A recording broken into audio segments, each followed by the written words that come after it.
Hi guys, welcome back to another session. मैं आभा भनोट लेकर आई हूँ आपके लिए करंट अफेयर्स का एपिसोड नंबर 750।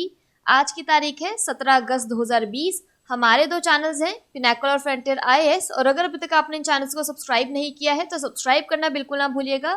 साथ ही साथ इस बेल आइकन को जरूर दबाना है ताकि हमारी आने वाली हर वीडियो की नोटिफिकेशन आपको मिल सके।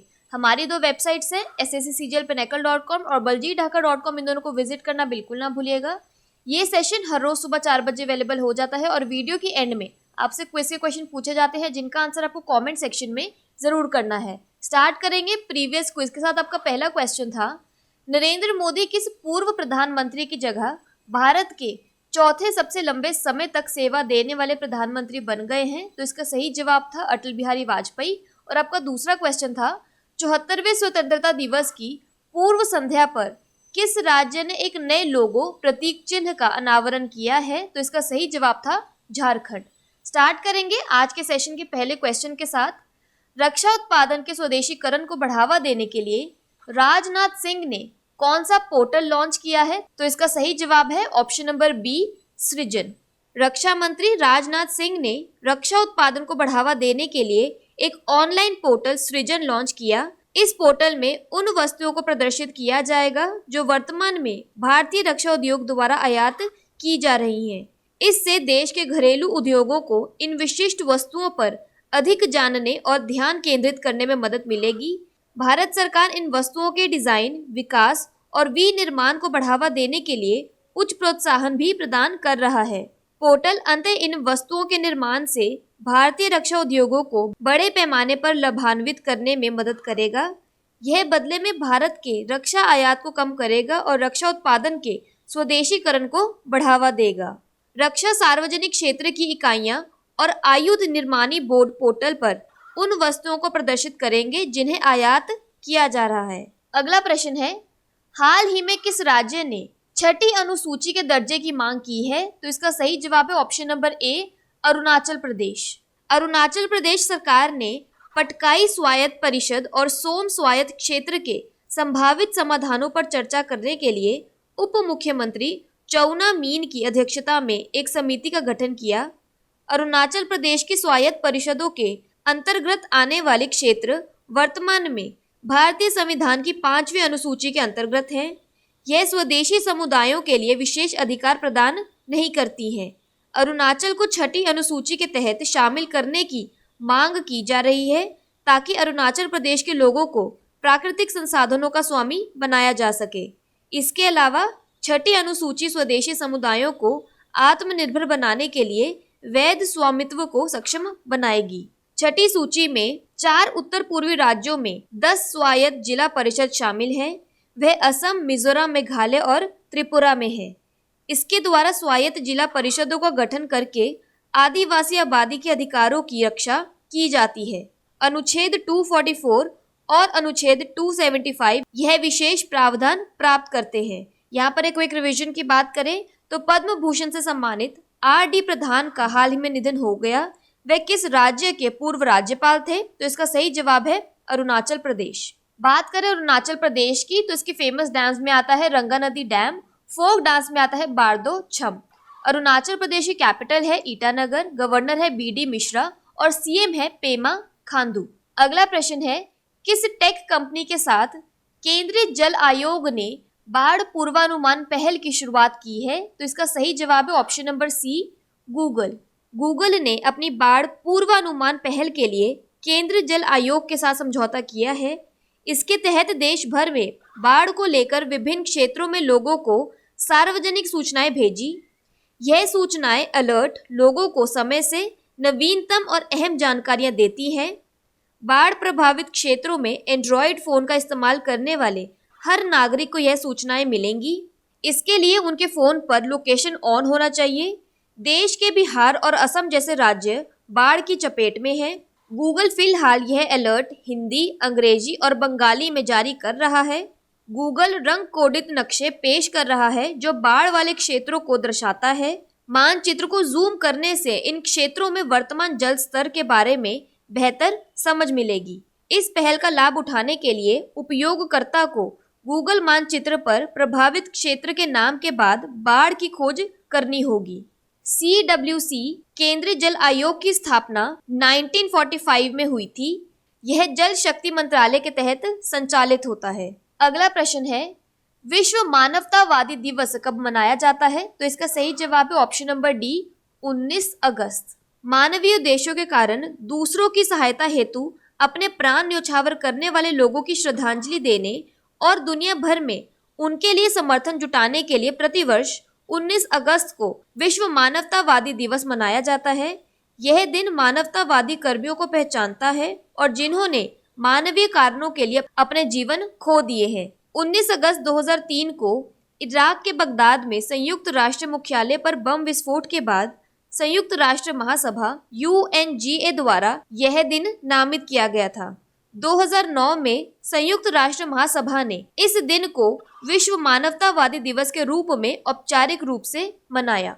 यहाँ पर एक क्विक रिवीजन की बात करें तो विश्व जैव ईंधन दिवस कब मनाया जाता है? तो इसका सही जवाब है 10 अगस्त। अगला प्रश्न है, केंद्रीय मंत्री श्री DV सदानंद गौड़ा ने किस राज्य में मूल्य निगरानी और संसाधन इकाई की स्थापना की घोषणा की है? तो इसका सही जवाब है option number B, Karnataka.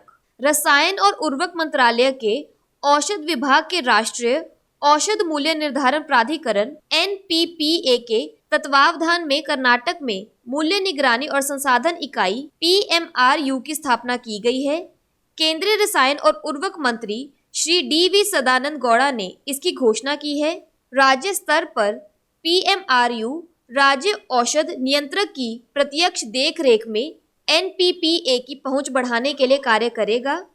PMRU society पंजीकरण अधिनियम के तहत पंजीकृत सोसाइटी है जिसके अपने नियम मेमोरेंडम ऑफ एसोसिएशन उप कानून है। NPPA की योजना सभी 36 राज्यों और केंद्र शासित प्रदेशों में PMRU स्थापित करने की है। राष्ट्रीय औषध मूल्य निर्धारण प्राधिकरण NPPA का मुख्यालय दिल्ली में है। यहाँ पर एक रिवीजन की बात करें तो किस राज्य ने 18 जून को मास्क दिवस के रूप में मनाया है? तो इसका सही जवाब है कर्नाटक। बात करें कर्नाटका की तो इसके डैम्स और रिवर्स में आता है कृष्ण राजा सागर कावेरी, तुंगभद्रा डैम तुंगभद्रा और Almatti dam Krishna. National parks में आता है Nagarhole national park, Anshi national park और बनरघट्टा नेशनल पार्क। कर्नाटका की कैपिटल है बेंगलुरु, गवर्नर है वाजुभाई वाला और CM है BS Yediyurappa. UNESCO world heritage sites में आता है हम्पी मॉन्यूमेंट्स और पत्तडकल मॉन्यूमेंट्स। अगला प्रश्न है, किस बैंक ने भारतीय सशस्त्र बल के कर्मियों के लिए शौर्य किसान गोल्ड क्रेडिट कार्ड लॉन्च किया है? तो इसका सही जवाब है ऑप्शन नंबर डी, HDFC। 74वें स्वतंत्रता दिवस से एक दिन पहले HDFC बैंक ने थल सेना, वायु सेना और नौसेना में काम करने वाले जवानों के लिए शौर्य किसान गोल्ड क्रेडिट कार्ड लॉन्च किया। ये कार्ड तीनों सेनाओं के जवानों के अलावा BSF, CISF, ITBP एवं अन्य अर्धसैनिक बल के जवानों को भी मिल सकेगा। प्राइवेट सेक्टर के सबसे बड़े बैंक HDFC ने शौर्य KGC कार्ड 45 लाख जवानों के लिए लॉन्च किया। शौर्य किसान कार्ड सरकार के किसान क्रेडिट कार्ड के जुड़े दिशा निर्देशों पर आधारित है। इस कार्ड पर 2 लाख रुपए की जगह 10 लाख रुपए का लाइफ कवर मिलेगा। यहाँ पर एक क्विक रिवीजन की बात करें तो HDFC बैंक के न्यू CEO कौन है? शशिधर जगदीशन।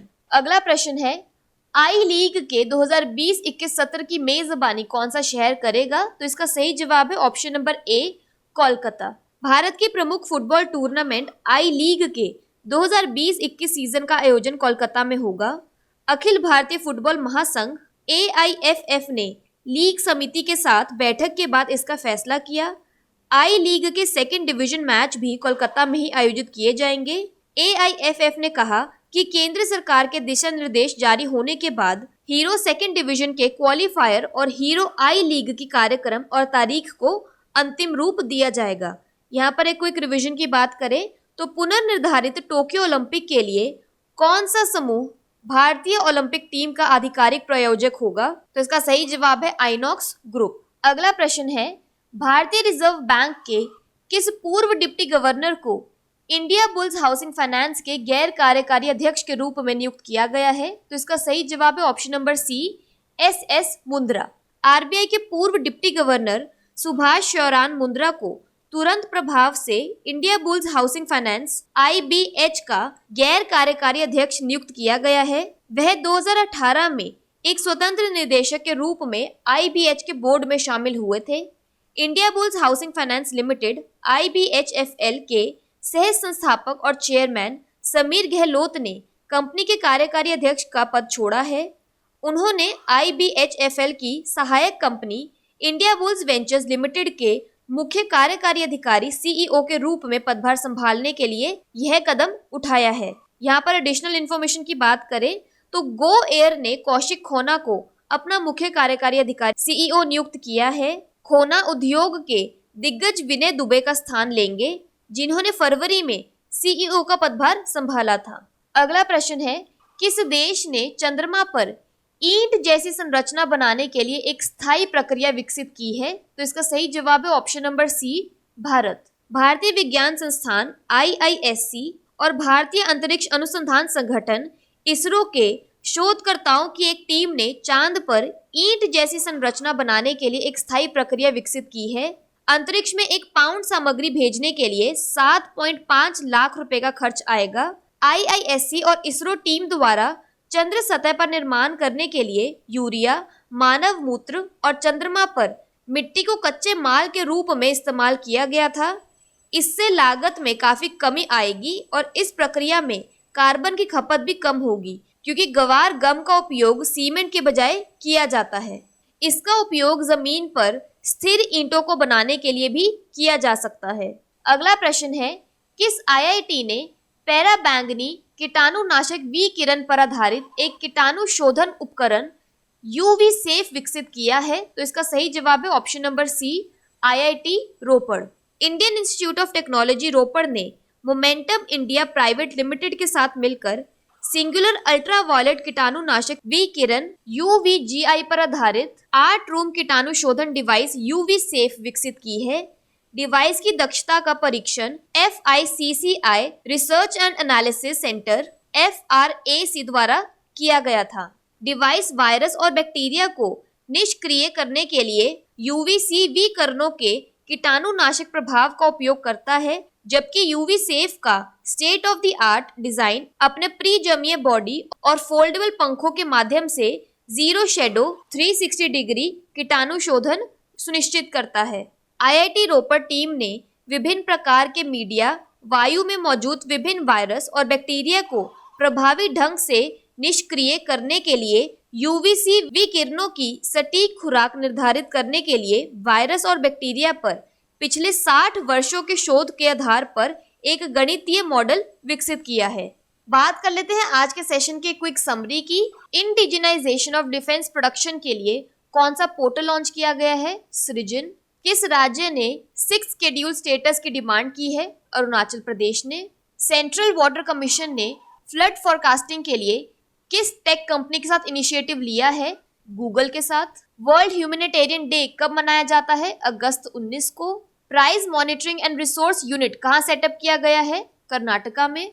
शौर्य KGC कार्ड किसने लॉन्च किया है? HDFC बैंक ने। 2020-21 सीजन ऑफ आई लीग कहाँ पे ऑर्गेनाइज कराया जाएगा? कोलकाता में। इंडिया बुल्स हाउसिंग फाइनेंस के नॉन एग्जीक्यूटिव चेयरमैन कौन बने हैं? SS मुंद्रा। मून पर ब्रिक लाइक स्ट्रक्चर कौन डेवलप कर रहा है? India. UV safe disinfection device किसने बनाई है? IIT रोपड़ ने।